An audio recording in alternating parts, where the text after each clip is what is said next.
Hello dosto, নমস্কাৰ dosto, কৰক video' নহয় স্বাগতম জনালোঁ। আজি মই বিশেষ এটা কাৰণে ভিডিঅ'টো বনালোঁ। আপোনালোকে যদি শকত হ'বলৈ বিচাৰিছে এতিয়া এই ভিডিঅ'টো চাওক।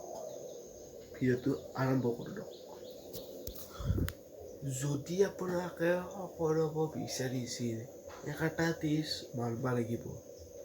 আপোনালোকে যদি পুৱা সোনকালে উঠে কাৰণেতো বহুত ভাল। মই পুৱা আজিকালি মই পুৱা সোনকালে উঠো আৰু এটা টিপছ চাওক।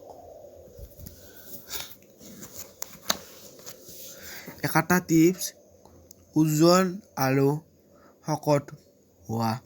মই ধুনীয়া কৰি আপোনালোকক দেখাই দিছোঁ। চাওক মই গোটাই দেখাই দিছোঁ। আপোনালোকে এটা টিপছ মানিব লাগিব।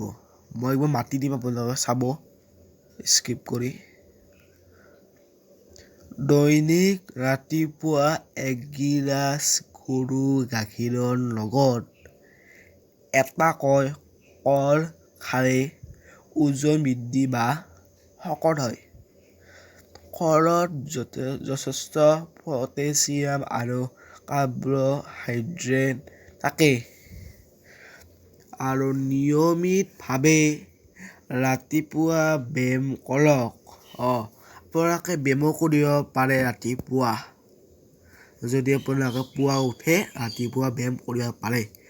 আপোনালোকে নাভাবিব যে কি ব্যায়াম আপোনালোকে ব্যায়াম কৰিব পাৰে আৰু ব্যায়াম কৰিলে আপোনালোকক খাদ্যৰ প্ৰতি নিচা হয় ৰুচি হয়।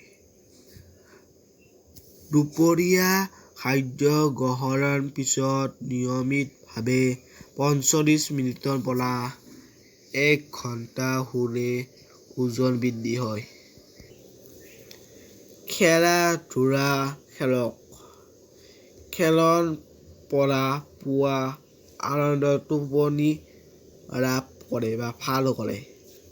এটা টিপছ দিছোঁ, 4টা টিপছ আপোনালোকে মানিব যদি আপোনালোকে শকত হ'ব বিচাৰিছিল আৰু ক্ষীণ হ'ব বিচাৰিছিল। যদি নেক্সট ভিডিঅ' এটা বনাম, নেক্সট ভিডিঅ'ত আপোনালোকে ক্ষীণ কেনেকৈ হয় এইটোও কৈ দিম। যদি আপোনালোকে ক্ষীণ যদি নেক্সট ভিডিঅ' এটা বনাম মই কাৰণে নেক্সট ভিডিঅ'ত আপোনালোকে ক্ষীণ হ'বা পদ্ধতিসমূহ জানিব বা বিৱৰণসমূহ জানিব।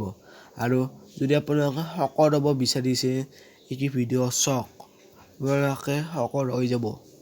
আপোনালোকে এই দৈনিক আপোনাৰ ৰাতিপুৱা 1 গিলাচ গৰু গাখীৰ খায় আৰু গৰু গাখীৰ আপোনালোকে যদি গৰু গাখীৰ আপোনালোকে যদি নাখায় পুৰবী গাখীৰ বা আজিকালি সীতা জখলা ওলাইছে আপোনালোকৰ হয় ওলাইছে নেকি সীতা জখলা কমেণ্টত জনাবচোন। যিয়ে গাখীৰ নহওক এই দোকানত কিনা গাখীৰ যদি আপোনালোকে খায় বা পুৰবী খায় এতিয়া খায়ো চিন্তা নাই। আপোনালোকে যদি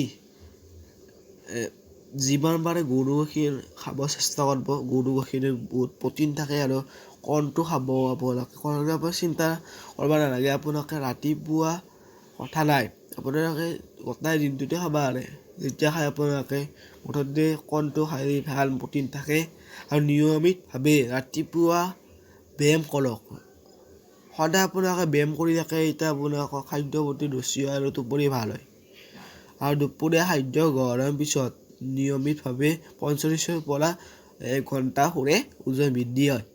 খেলা-ধূলা খেলিব পাৰে। খেলা-ধূলাৰ পৰা আনন্দ লাভ কৰি টোপনি ভাল কৰে আৰু খেলা-ধূলা খেলিলে ভাল মনোযোগো আহে, ব্ৰেইনটোও চাফা হৈ থাকে।